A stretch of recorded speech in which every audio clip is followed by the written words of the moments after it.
Magandang umaga po sa inyo lahat. Ako nga po pala si Eduardo Limbok Utubara. Ako po yung punong barangay po ng Barangay Bulihan na Cebu, Batangas.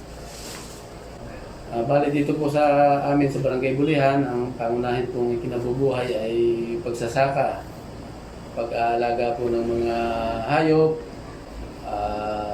mga tindahan. Ang layo po ng Barangay Bulihan sa bayan ng Nasugbu ay humigit kumulang po sa 15 kilometers. Ang pangunahin po naming mga problema dito sa aming barangay tuwing sasapit yung tag-ulan. Dahil dito ay lumalaki yung tubig na nagiging sanhi ng pagbaha ng ilog at ng kalsada. At ang apekto nito ay ang pagkasira ng mga pananim ng mga farmers namin. Noon at ngayon yun, nung pa hanggang sa ngayon, yun pa rin ang aming problema. At saka nga yung mga sira-sira naming kalsada, yun ang aming mga problema na kinakaharap.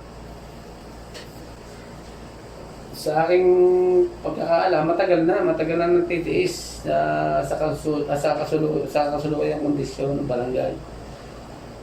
Ang epekto nga nito sa pamumuhay ay yung mga kakulangan ng aming barangay sa mga proyekto na dapat ay ibinababa.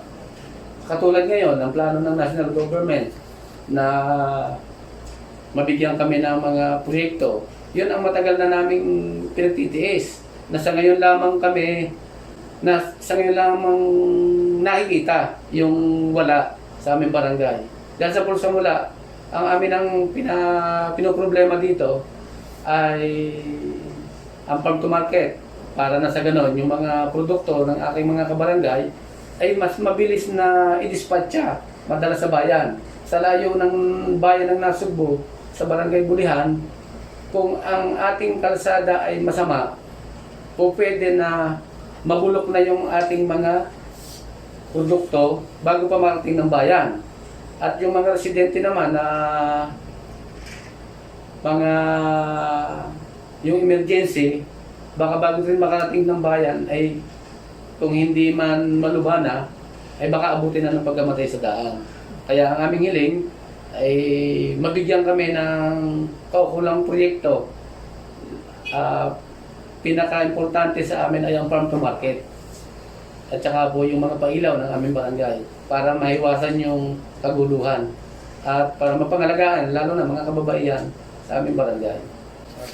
Ako po naman sa amin po sa Barangay Bulihan ay taos puso rin nagpapasalamat dahil sa mga tao na ginamit ng national government para po maibaba yung mga proyekto at isa po ang barangay namin sa napili ng national government na biyayaan ng ganitong kalaking proyekto dahil napakalaking bagay po nito.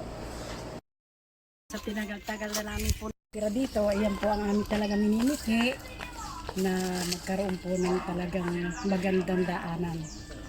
Lalo-lalo na po pag may mga sakit ang isa sa amin, ay edi kung hindi kami magyayakag na mag-uusong, ganoon.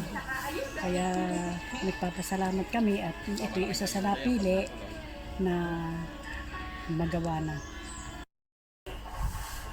Ako si Edwin Kabinggan, taga Sitio Panagsaga sa sakop po ng Barangay Bulihan.